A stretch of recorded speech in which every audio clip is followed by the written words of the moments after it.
Greetings and salutations. This is Abe Abdelhadi with The Bitter Truth, where we may not have all the answers, but we have an awful lot of questions.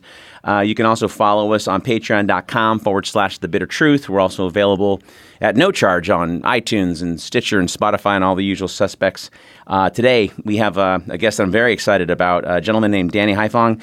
He has co-written a book with Roberto Servant, American Exceptionalism and American Innocence. He is also a regular contributor at the Black Agenda Report. He's written some amazing articles there, and he's with us today. Danny, are you there? Yes, I'm here. Hey, I really appreciate you coming on. So, real quick, to kind of give the listener a little run up, let's take a couple minutes and how did you get here? Where were you born? That kind of thing. How did you get into what you're doing, and how are we here today? Sure. So I was actually born in Boston, Massachusetts. My mother's Vietnamese, my father's German-Irish, both working class.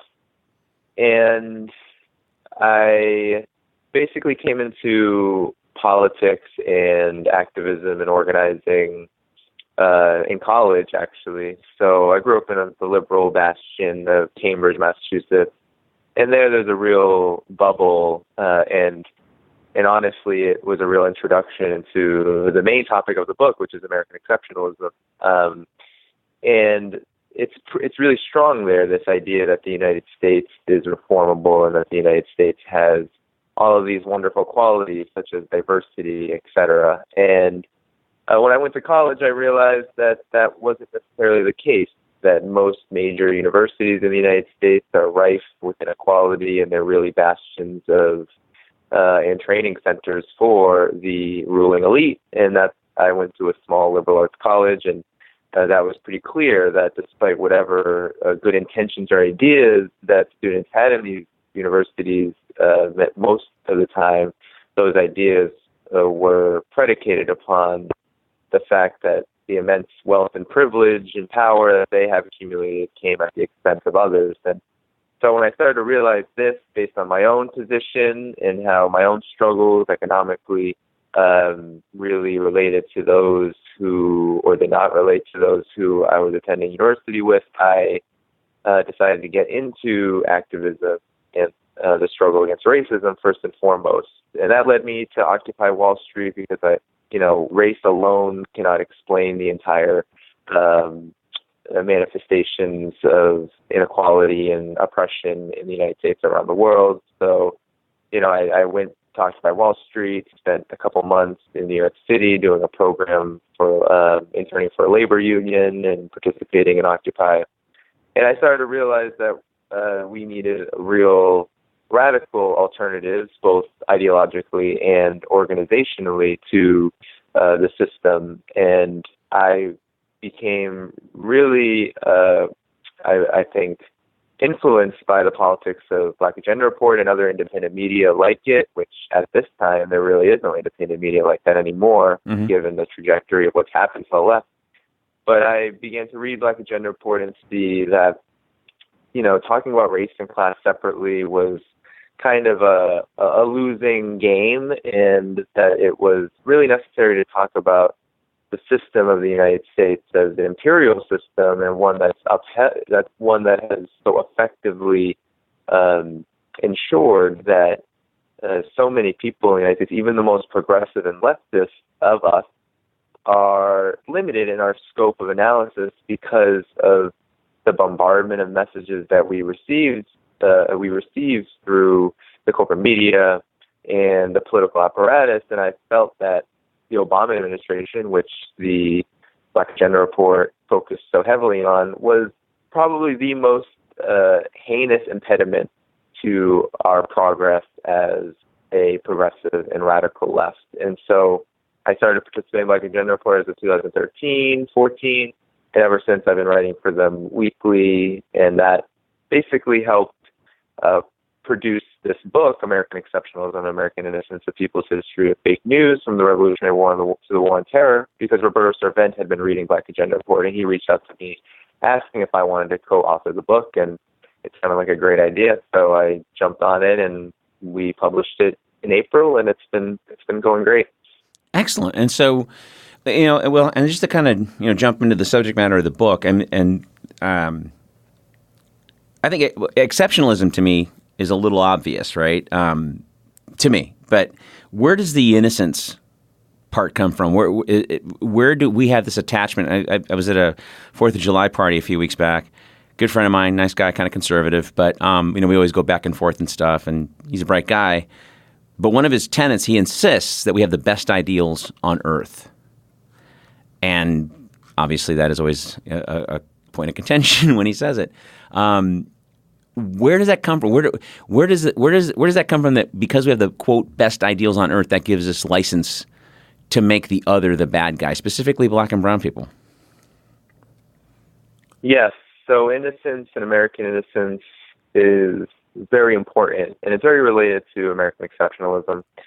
Really where it comes from is the fact that ever since the foundations and formation of the United States, there's always been a need to protect the ideology of exceptionalism and to protect the conditions that it justifies, to protect the enslavement of Africans, to protect the genocide of indigenous people, to basically preserve the class exploitation of this system and its worldwide implications.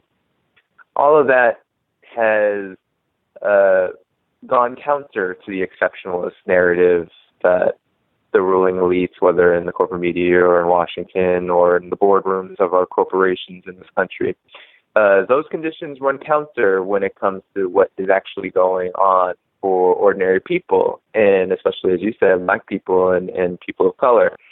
So basically, innocence comes in, and it's such a powerful reaction. It's attendant to American exceptionalism, whereby whenever American exceptionalism is critiqued, whenever social movements emerge, whenever new political ideologies that speak to lay an alternative vision to what the United States is and to what it should be, the ideology of American innocence kicks in and defends American exceptionalism at whatever cost. And at this time, I think your example is very important, because it wasn't always that people felt the need to just defend the values of the United States. We talked about in Chapter 4 how anti-war activists even defend World War II as a material example of when the United States was innocent, when it was actually going into a war in order to bring about peace and to save the world from fascism. We debunk a lot of those myths in order to show that the actual record says differently. But the whole point about that chapter, and through many of our chapters, is to show that the use of innocence, the idea that the United States is justified in its crimes, regardless of what those crimes actually may be, is really a signal of a growing fissure and a growing contradiction that's becoming more and more harsh, whereby the United States and its ruling elite really can't anymore convince most people of its exceptional character. So now it has to really rely upon this notion that its values, that what it stands for, what its intentions are, really is the manifestation of exceptionalism itself. And so that's what makes the United States innocent is its values. People can't eat values, though, and people really can't live off of values. No. And even then, it's relative, isn't it? I saw an interview quite a long time ago with Madeleine Albright, and she, with a straight face, when the reporter asked her about the sanctions killing 500,000 Iraqi babies, she said, "Well, that was a price that was worth it. It was worth it for freedom." And you're sitting there kind of, and the interviewer had no pushback. There was no critical analysis. There was no pushback at all whatsoever. And so when people talk about fake news as though it's a recent phenomena, I don't think there's ever been a time when we didn't have anything since at least World War I, when the War Department started, getting into the moving picture business, and with few exceptions, dictating what movies content. Now, Top Gun is definitely Department of the Defense, but movies like Platoon or Full Metal Jacket or Apocalypse Now, Deer Hunter, those kind of slip in under the radar with no support, but the studios put them out anyway. But 90% of those films are, kid tested and CIA approved. And so, so to speak to your point, it's like conservatives will say, well, slavery is in the past, right? And but then I see the so-called liberal defend Obama's presidency with the same tone. Yeah, and the liberal class, the white liberal class especially, and we mainly reserve a lot of our critiques to liberalism because we feel that at this juncture, American liberalism, mainly a white liberalism, but also liberalism shared by the so-called diverse elite that make up the Democratic Party, that this liberalism is in fact even more dangerous than conservatism. Because as you said, conservatism in the United States, the right wing, the political right, they'll tell you exactly how they feel about something like slavery, that it's the past and, black people need to shut up and shouldn't protest, and, people like Colin Kaepernick should be grateful for what the United States has done for them.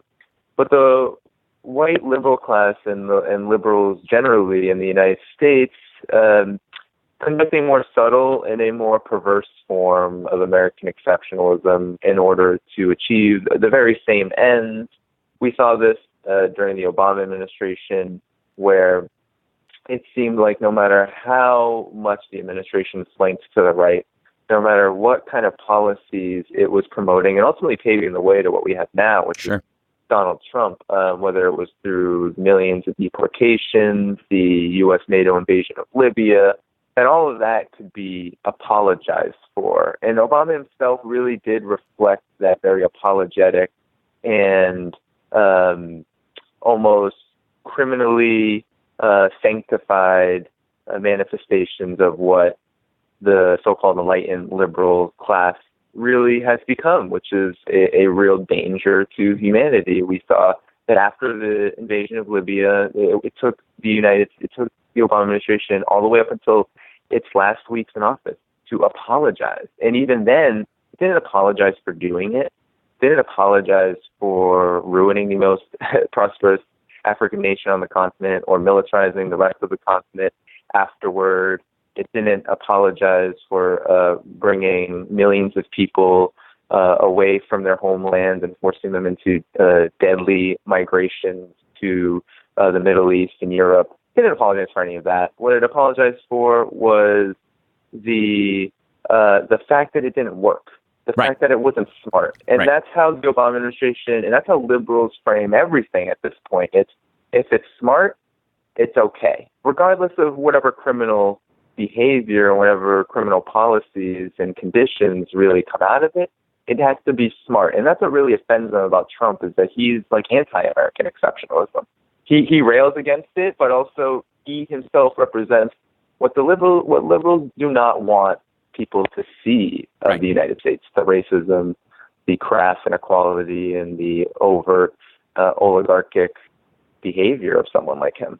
Well, and that's a challenge too, because he's a symptom, right? He's not a healthy democracy does not produce a Donald Trump, right? If we had a healthy democracy, he would not even have been in the running. But we've not. I don't think we've ever truly had a healthy democracy. We're good at hiding it for such a long time. I mean, you mentioned Obama's taking responsibility, quote unquote, but really just for fucking up and not doing something wrong.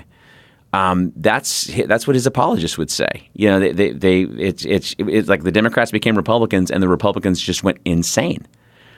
And to get to Trump, just for a minute, what makes me so angry about Obama is that he knows better, right? Trump's a stupid person. He's a dumb person.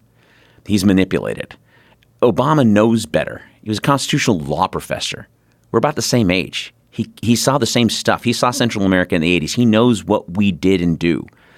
And here for him to just become a lapdog to the oligarchs, telling black and brown people, toughen up, get to work, go to school.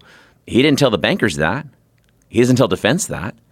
He participated in the same the corporate socialism that they get while we get capitalism, right? And then, when you get to, and this is the thing, one of the questions I wanted to ask you, because how does anybody run for office? Like, Trump was MAGA, make America great again.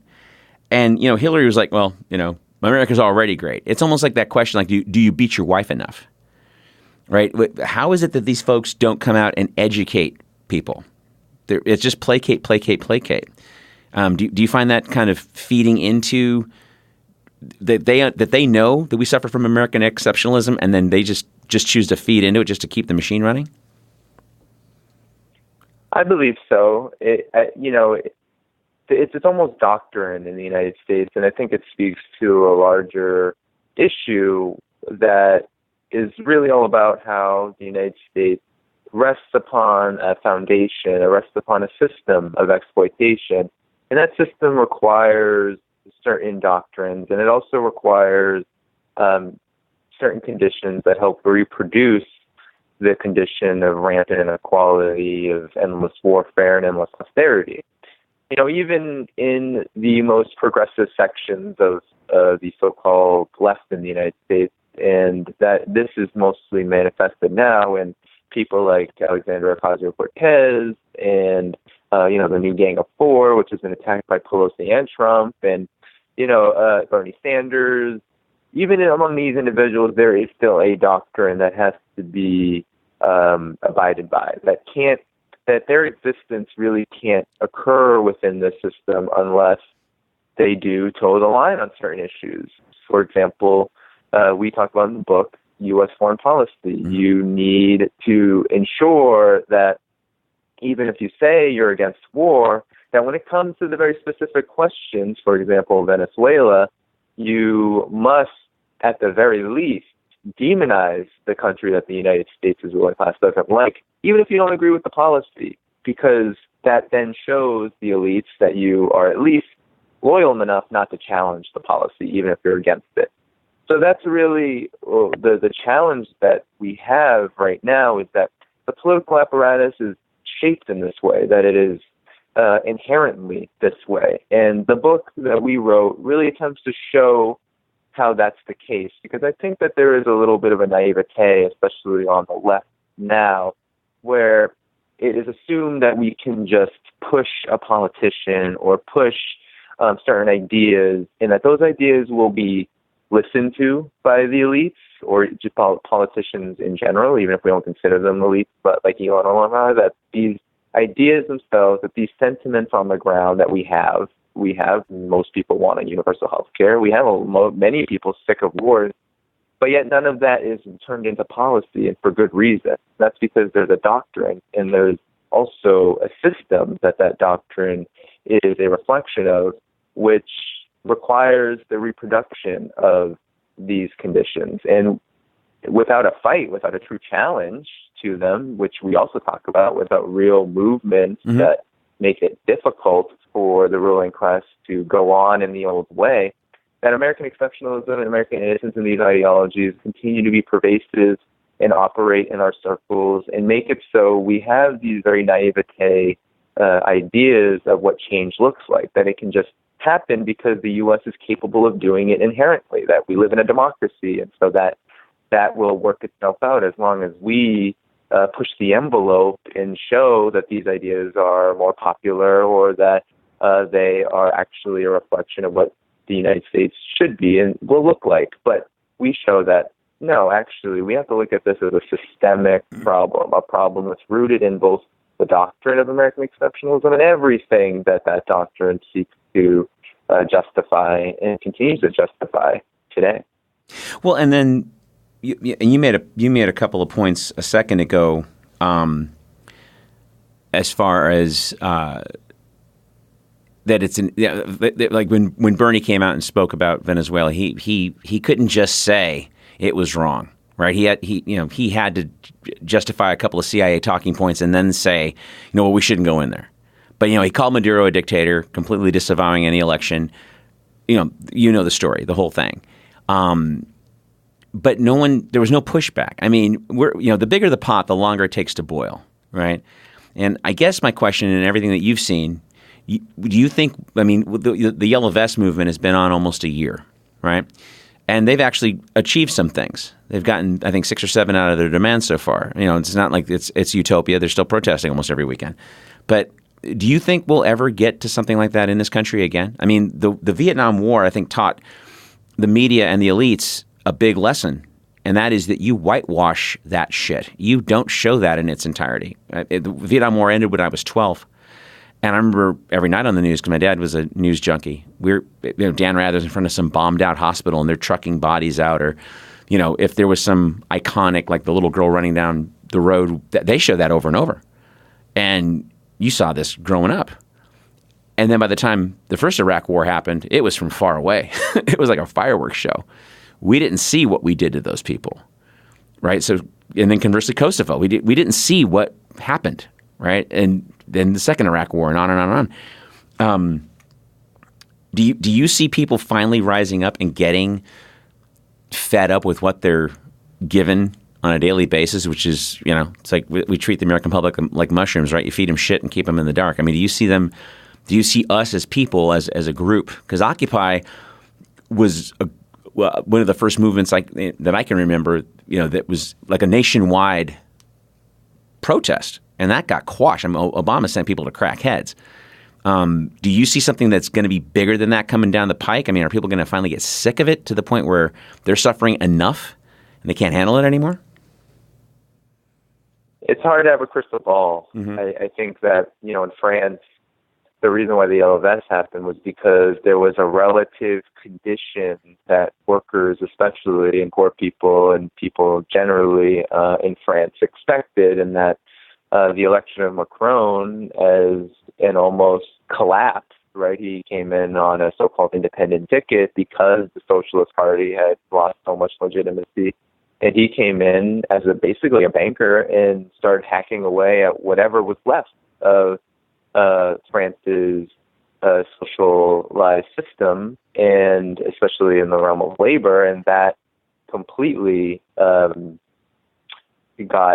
so many people in France fed up with the existing order. And that's what really created the Yellow Vest, which I think is, almost an advancement of something like the Occupy movement, where it became an organized enough movement to, as you said, win some demands. In the United States, I think the challenges are graver, only because, as you said, the corporate media and the rest of the elites in the United States have really been on an all-out assault to prevent certain contradictions, which I think really need to play out in the United States, from occurring, and they've been able to slow them down.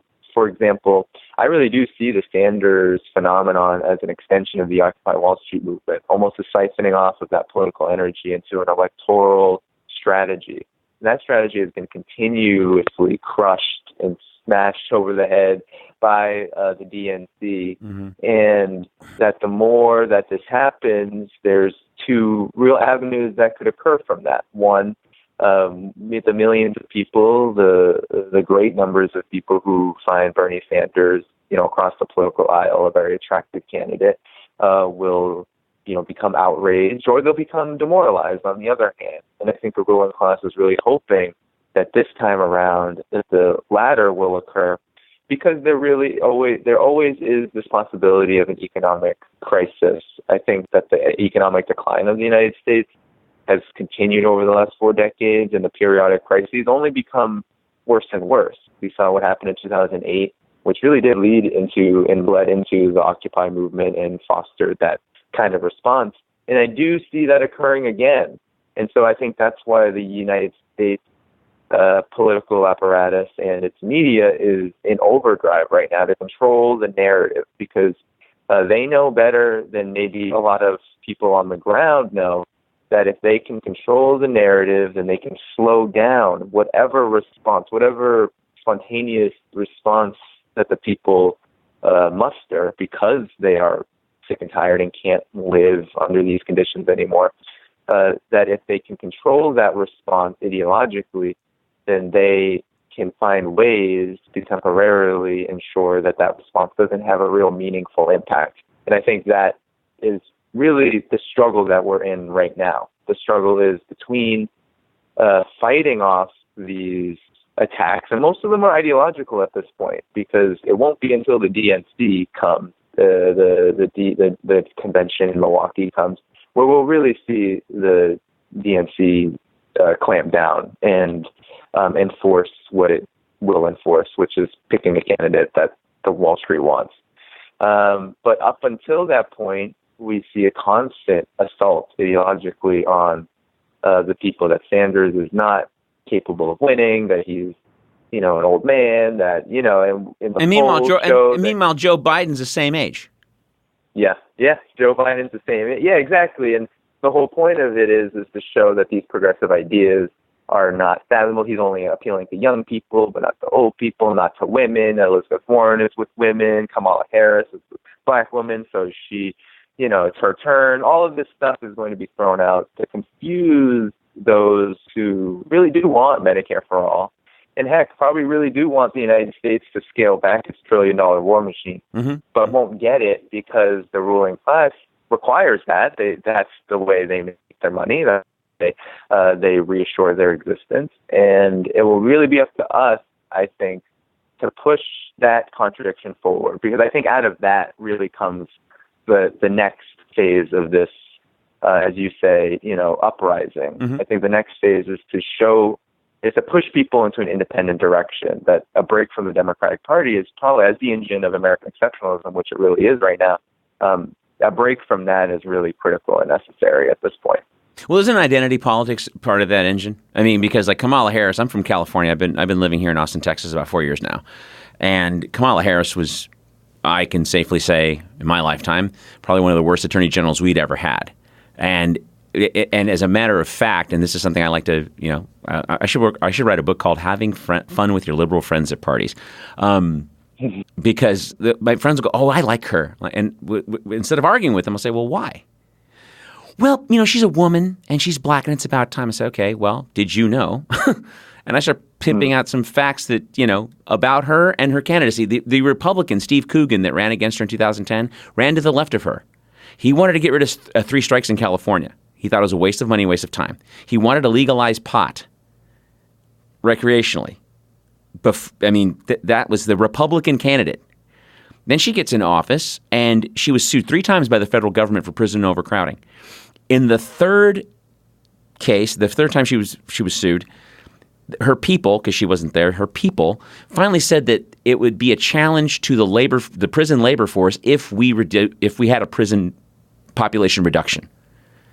Because 40% of California state firefighters are state prisoners.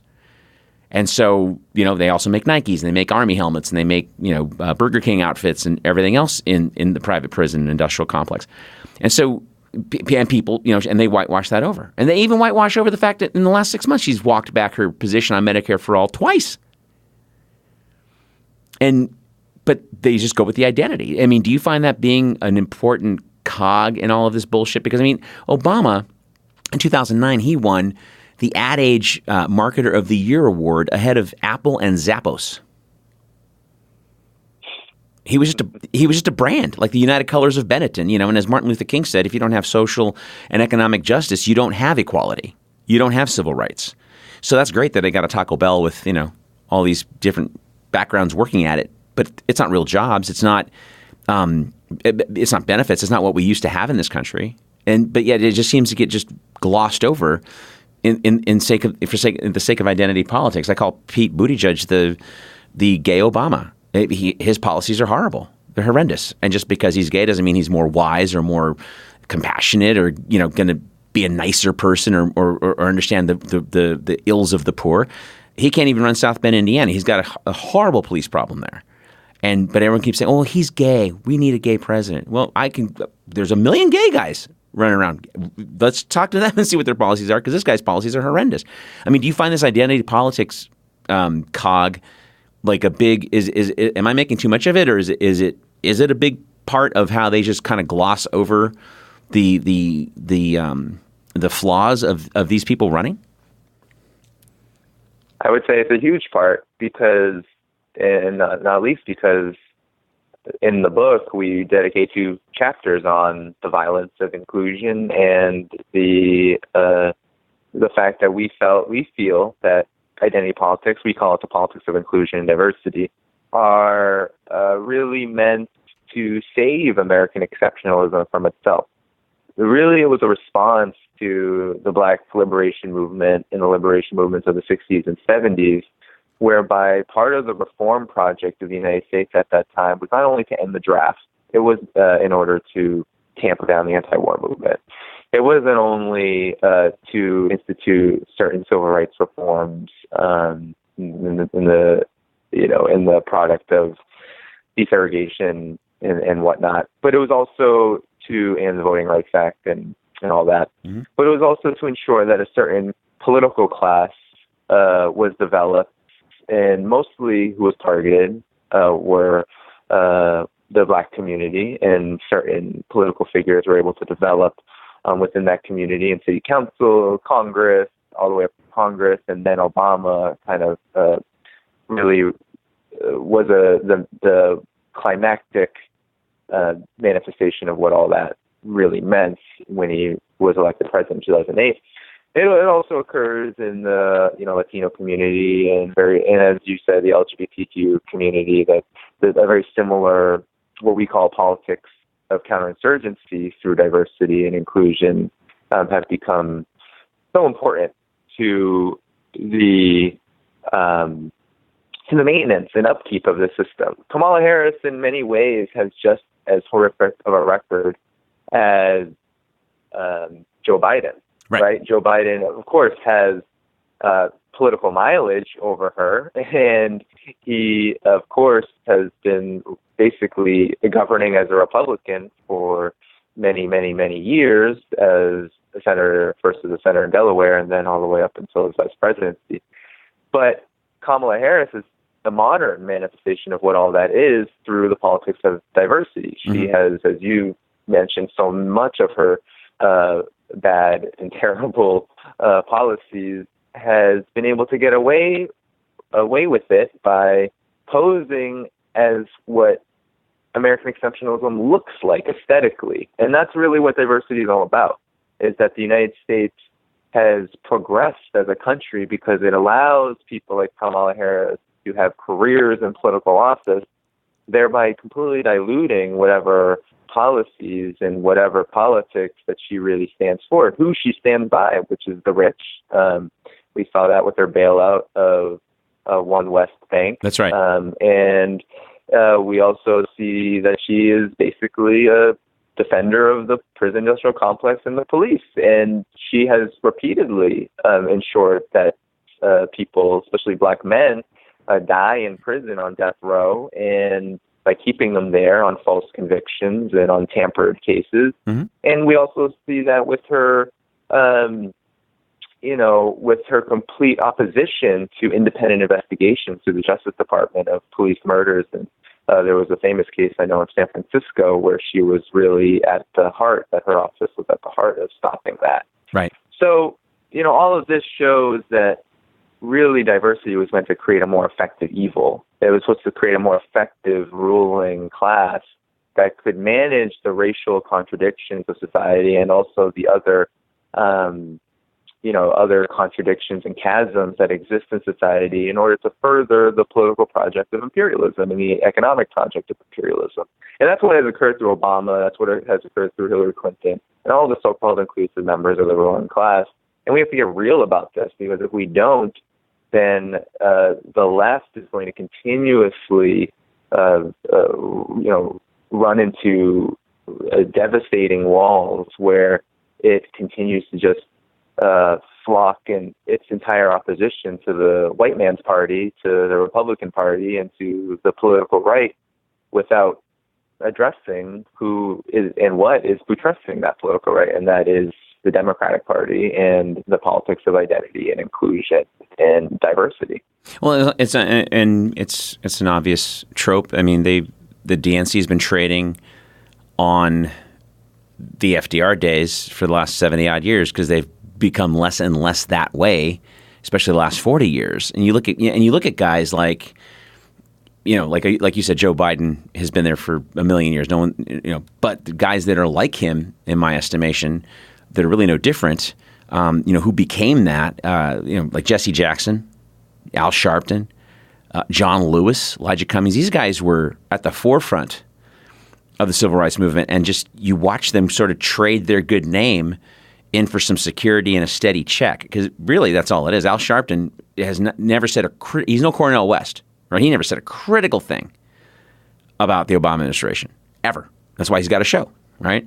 And it just keeps going on and on like that. And so that's kind of where, like, when you talk about the our imperialism, it's like, and the thing that makes me so angry is, like, this is not.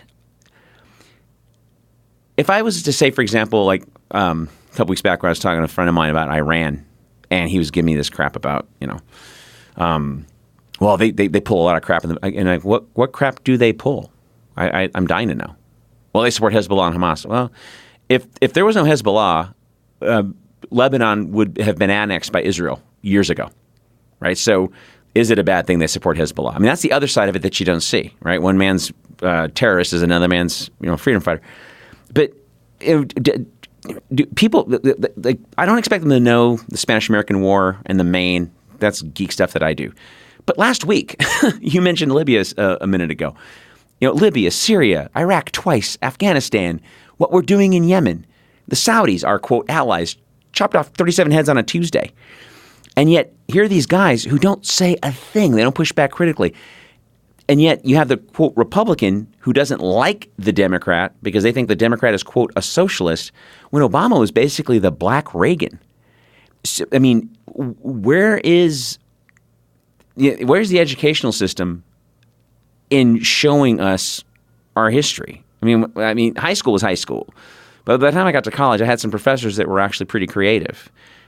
I'm 55 years old. I don't see that coming out of education today. I see it as a glorified vocational academy. Is that too cruel to say? I mean, are we educating anybody these days, or just teaching them how to do a function to pay back that exorbitant student loan? Well, I think that the university, unfortunately, plays a more so a heinous role and a diabolical role in all of this, because we know that the U.S. public education system, for years, it was founded upon, boarding indigenous people and indoctrinating them into colonial ideology and colonial ways of life.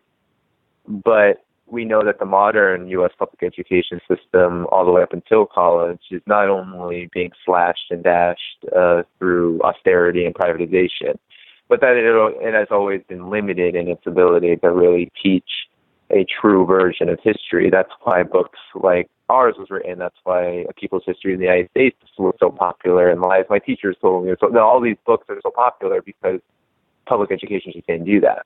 But then when you get to the university, you expect, or at least many people expect, to get a more adult version of what history is and what politics are in the United States. That the universities are the spaces of real intellectual dialogue. But that's far from the case.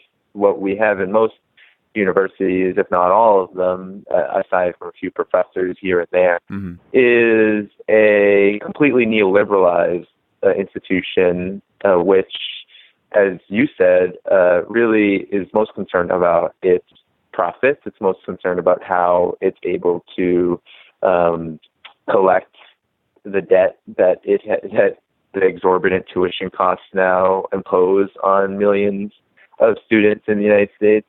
But also, it's the connections of universities to major corporations and to the military-industrial complex are so deep at this point that professors and scholars who challenge U.S. imperialism are not allowed to really teach at major universities or do the kind of research and scholarship required to create a narrative and to be real factors in grassroots struggles. That there's this huge divide between what workers and poor people, incarcerated people, the Black community. There's this real divide between what's going on in those sections of the United States and what happens in universities. And that's because universities have intentionally not only hiked up the cost in order to enrich their boards and their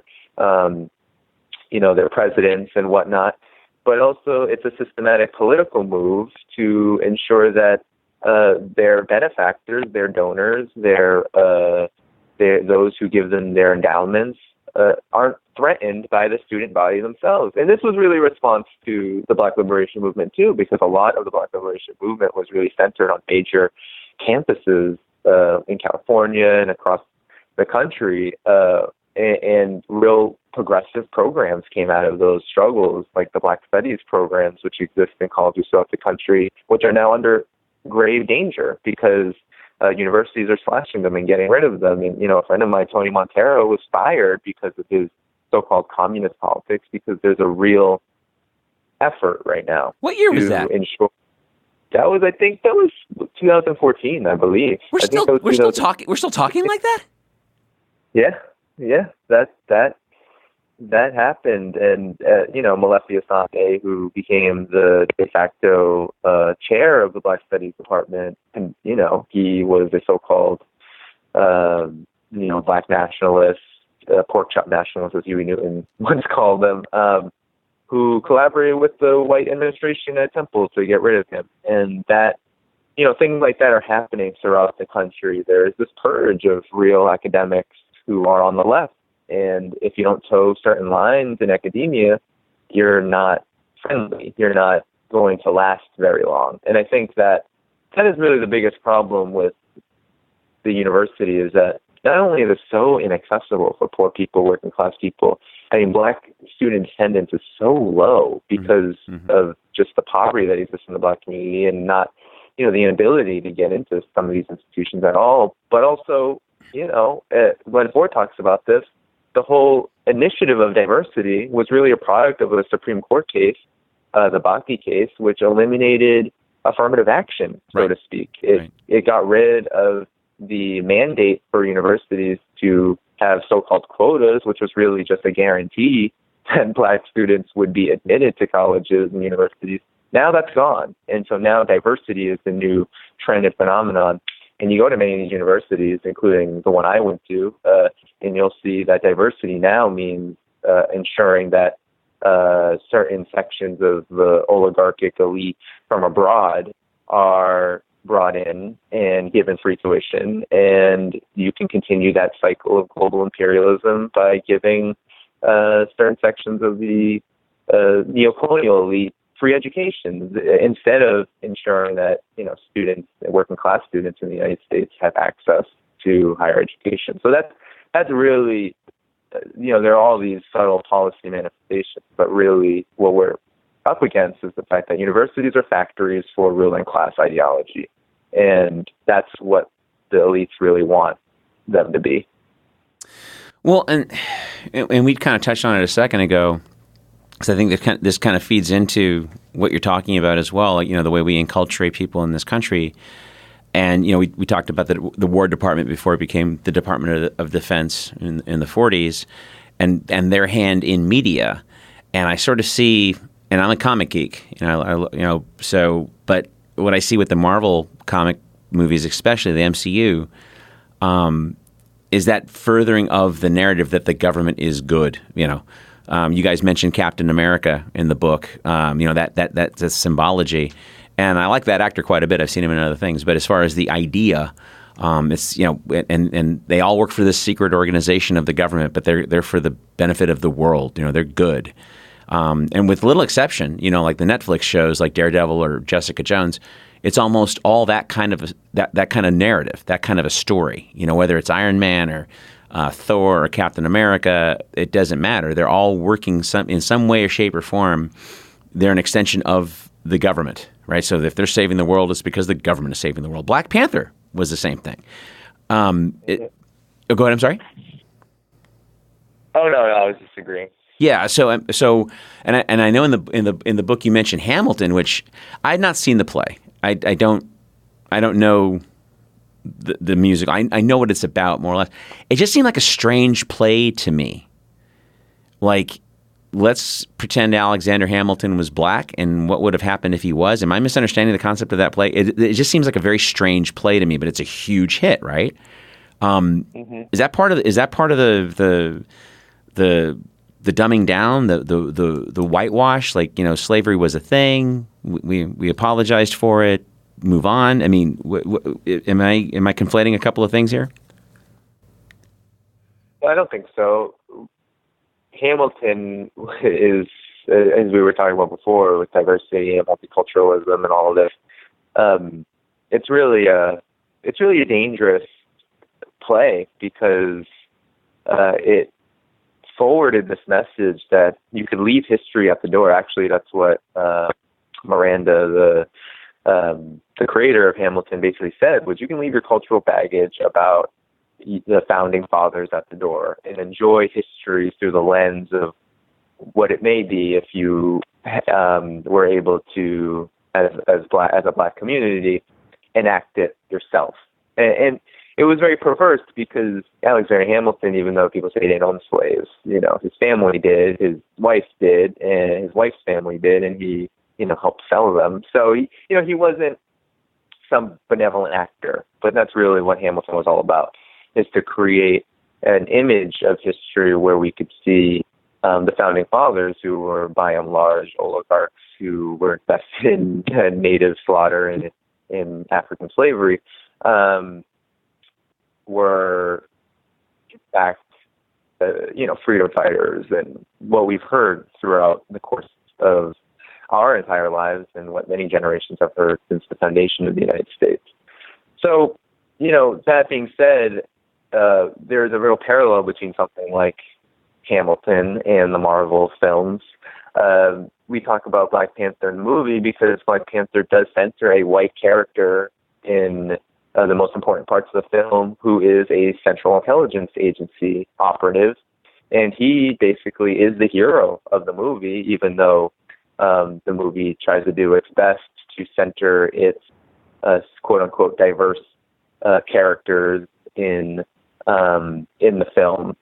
But really, without the Central Intelligence Agency operatives, the entire trajectory of the film would not have, the victory against Killmonger would not have occurred at all. And so what we're taught is that, and what millions of people who saw that movie were taught, was that the CIA plays a progressive role in Africa. And history shows completely differently, right? That's literally the conclusion of the film, is that the Central Intelligence Agency saved an African country, Wakanda, from the predations of an internationalist, somebody who was looking to find partnership in the struggle for Black freedom everywhere. Right. And he was considered the evil villain, right? All he cared about was killing at the end, and all of that. That's how usually heroes are.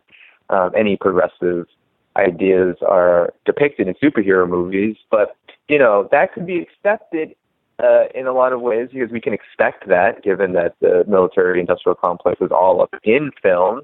Right. But then to go even further and to paint the CIA as the hero, as despite the fact that the CIA is responsible for the murder of Patrice Lumumba and the murder of Kwame Nkrumah, we go on and on and on about how the CIA has destabilized independent movements in Africa. But this is all to say that the whole point of all of this is to intervene in the consciousness of poor people, working people, and especially Black people in the United States, to ensure that the politics that emerge, the politics of resistance that emerged, are really beholden to very mainstream, very ruling class-centered ideas of political projects that will uphold the system. That's really all of the manipulation, all of the so-called propaganda, all of the multiculturalism, the diversity. That's what really it's all about, is to ensure that even when there are legitimate strivings against racism, white supremacy, and whatnot, that it's confined to very acceptable means of protest. Go see a movie. Go elect the Black president. Go elect Kamala Harris. Go watch the Hamilton play. Feel good about what the United States is and what it can be if you just confine your politics to the pursuit of careers within the system. That's really what it's all about.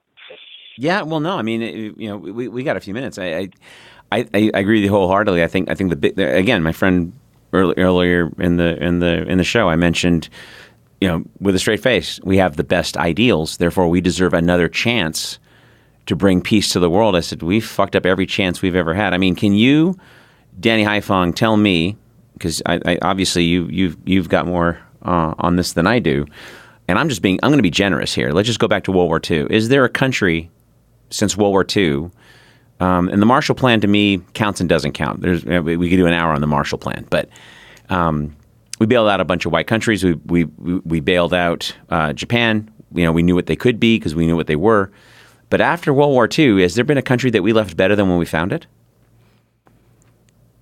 No, and this is the contradiction of American exceptionalism at heart, is that the United States actually, especially since 1945, has been the arbiter of misery domestically and abroad.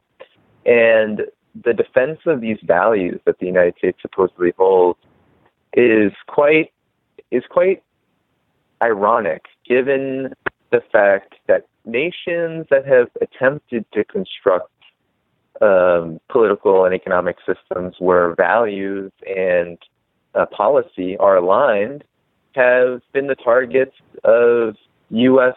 warfare and have either been economically strangled, let's say in Cuba, where things like housing are inscribed in the Constitution and have, been enacted into policy where nearly 90% and over of Cubans own the place that they live in. That cannot be said in the United States, where not only is housing not a right inscribed in the Constitution, but also we have a situation where there's at least 1 million homeless individuals on any given night in the United States, and probably many more, given that homelessness is measured by the federal government as one night on a given day and, per year. There are people who are sleeping on shelters and on the streets are counted, right? It's a wholly unsatisfying and very problematic definition. But at the end of the day, what we have is Cuba is under starvation sanctions by the United States, and yet has been able to accomplish all of this. The same goes in even a place like Nicaragua, where the United States killed over 50,000 people in Nicaragua through the financing of Contras, terrorists who, from 1979 to 1990, were hacking off the heads, raping women and children, destroying public institutions. But even despite that, Nicaragua has been able to reduce poverty at least by some modicum of measures and inscribe things like healthcare into their constitution. So countries that have actually attempted to align the needs of the people with the values of the political and economic system, those countries have been the target of, ceaseless U.S. Imperial provocations. And, those countries that have aligned with the United States, whether they be in Western Europe, whether it be Israel or Saudi Arabia, they have received rewards and protection at all costs from the possibility of collapse and from the real strivings and desires of the people in those countries.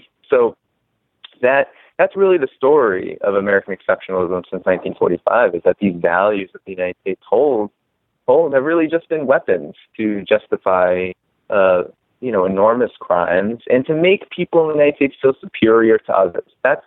That is really the biggest issue at hand, I believe, is that there's this ingrained, especially white superiority that creates a real impediment to solidarity, and it makes many people think that even when things in the United States get so bad, that even when conditions are almost unlivable, where millions of people don't have health care, where millions of people don't have housing, where millions of people, are suffering from addiction, substance use, from suicide, all of it, even when all of these conditions occur, mass incarceration, police brutality and violence, that at least the United States isn't in the situation of, let's say, Syria or Libya, right? That we're told that these countries are, in fact, inferior, and that the United States' intervention into these countries was for their own good.